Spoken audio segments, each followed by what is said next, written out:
Hi everyone, it is Tuesday, March the 15th, and this week I'll be talking a little bit to Gerald Kelly. You may know him as the author of the one of the Via de la Plata guides that I sell. He also has a website where he have a few mobile apps, and he also have updated lodging lists for the Camino Frances, for example, that is working on updating right now. He is just back from walking a little bit of a Camino Mozárabe from Almeria to Granada. So I thought I'd give him a call to see what the situation is like on that Camino. Of course, that's a small one, but still it's interesting to get a feel for what it looks like there. And also he has feelers out for what's going on in Via de la Plata since he's writing that guidebook. And just some general thoughts on what he thinks this year will look like from his point of view. I think he's living in Seville, by the way. Anyway, here's my talk with Gerald. Good. Thank you. This is Gerald. As I mentioned before, he has been out walking the last few days. He's just told me that he walked from Almeria to Granada. To Granada, yeah. How was that? How was that walk? Well, it was, I don't know anybody who's ever done the Camino Mozárabe will be familiar with it, but it was my first time, so it came as a bit of a surprise to me. That region of Spain, which you see on the screen there, the very southeast corner, is extremely dry. I mean, it's practically a desert, and the first 4 or 5 days out of Almeria, you're basically walking in ramblas, which are dried up riverbeds, because there are rivers there, but they're dry most of the year because it hardly ever rains.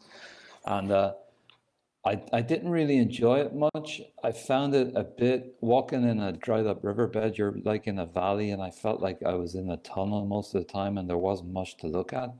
Yeah. The weather didn't help either. It was sunny the first day, but every other day it was gray, although it didn't rain. It rained a bit at night, but it didn't rain during the day.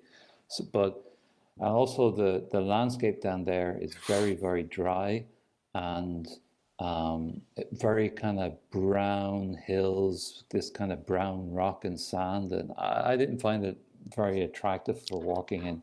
Also, the Ramblas is quite a lot of rubbish thrown around all over the place. Oh, but this is close to Sierra Nevada. I haven't actually been there myself, but Sierra Nevada, those are tall, high mountains, right? It's a mountainous area. Yeah. There was quite a lot. Well, we didn't walk. I can move the mouse, can I? Yeah. We walked up the valley. You can see where I'm pointing to here, up to Guadix here. So we didn't go high into the mountains. The highest we went was about 1,400 meters. Okay. Whereas the mountains are over 2,000. Yeah. We did have some beautiful views after about day 5 or 6. We had some beautiful views of the Sierra Nevada, which are covered in snow, of course, at this time of year. In fact, I think they're covered in snow all year. Yeah. But the views were beautiful, but it's just that what was closer on the ground, for me personally, it wasn't so attractive. But anyway. Yeah. How was it? I'm sure it wasn't very busy. It wasn't super busy, no. On my first day, I met a French couple and a French man who was walking on his own, and we were basically together for the first. Well, we were together most days. As far as Granada, we lost each other for a couple of days, and then in Granada we met another couple of people from Latvia, 2 men from Latvia. Okay. And there was another woman who was from Belgium. So that was it. That in my 9 days walking, I met, how many is that? 6 pilgrims? Yeah. No, 7. So did you have problem finding lodging, things like that? No problem. The association in Almeria is very well organized. They give out a guide which has a list of all the pilgrim accommodation and the alternative accommodation. It has maps, it has distances, it has altitude profiles, and you can download all this stuff from their website. And the way the albergues work there is it's a very good system in my opinion. But it's basically there's a little box at the door of the albergue with the kind of 4-digit thing that you sometimes get on suitcases to open them. Yeah, yeah. One of those basically, and you open that, and the key to the albergue is inside. Okay. And, to get the code, you just send a WhatsApp message to the association, and they send you the code. That's nice. Once you're inside, then they're all donativo, and basically there's a kitchen, and basically they're usually small apartments.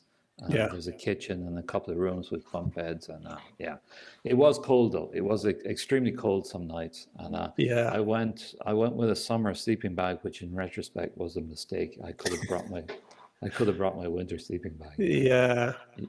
Sometimes you only find this out afterwards. But, that's true. Very good. So it sounds like it was a different Camino that maybe you had expected. It was not as interesting as Well, it was. I enjoyed it, but to be honest, I kind of think you have to do a Camino twice to really appreciate it. To be honest, that the first time you're just kind of discovering it, and everything is very uncertain. But if you go back again, I find I tend to enjoy it more simply because there's less organization involved. Yeah. Now, you, of course, are also known for the Via de la Plata guide that I sell on my site, and also that you sell on yours, yellowarrowguides.com. Yeah. I was wondering, do you have any idea for those walking the Plata in the next few months or weeks? What does it look like? Yeah. Well, there's a few people walking now, not so many, but it's March, so I would have expected in a normal year there would have been more people in March. But the people walking now are reporting that it's quiet. The albergues are open, most of them, and in the last week or so we've had news of 2 or 3 reopening again for the first time post-COVID. Yeah. And it's entirely doable with a bit of planning and maybe a few nights in private accommodation. I tried to find out what the restrictions are in dormitories for Extremadura and Andalusia, but I haven't been able to. You know that in Galicia it's still 50% and all this kind of stuff. Yeah, but can't they be open 100% if they require COVID passport? Something like that, yeah. Or if you have a group or something like that. I know they have some funny system. Yeah. But I know as well, I think Navarra is 100% now. I'm not sure. It's very complicated to find out because, as you say, it varies. Yeah. So anyway, but the thing is, it hasn't been an issue so far because there's not many people walking. Yeah. So, but I would expect, I know there's a few people going to start around Easter, and I would expect it may get a little bit busier in April, May. Yeah. But not very busy, I think. Yeah.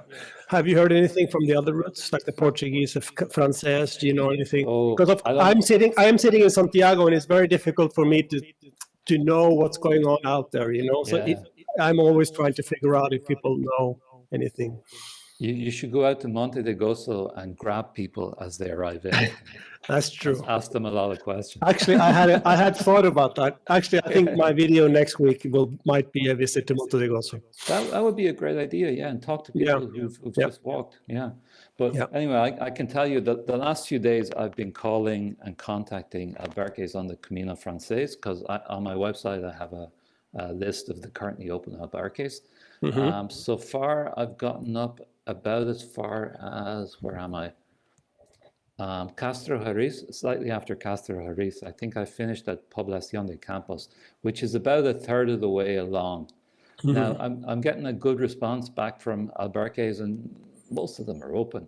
In fact, the situation is similar to last year, except there's a few which were closed last year, which have opened this year. So it's looking positive. I haven't been asking people about how many people are walking, but it's a bit early in the year, and the weather's been terrible as well. So I would expect it will kick off with Easter next month. Yeah, that's But what I it looks think too. positive. Yeah. That's what I'm seeing too. That's kind of my feeling sitting in Santiago. In Santiago as well, there's been a few places that have been closed during COVID, but now has started to open up again as well. Yeah, the last stamp is opening, which Yeah. is, yeah. Yeah, so that's nice. So it's all great news, yeah. Anyway, well, thank you for doing this little chat, Gerald. You're welcome. No problem. It's always good to hear from you and to hear from people that are actually out there walking and get a feel for what it looks like. Yeah, I hope to go back next week. I had to do all these updates things. I wanted to get them done before Easter, but I hope to go back next week. But I'm watching the weather. I would like a little bit warmer weather. I know. And it's been very rainy, hasn't it, lately? I think down south. It's been terrible, yeah. Yeah. But you need the water. You need the rain because it's very dry, as you said. Yeah, we need the rain. You don't need it in Galicia. No, we don't need the rain. Too much rain. Exactly. Anyway, thank you. All right, no problem. Okay, bye now.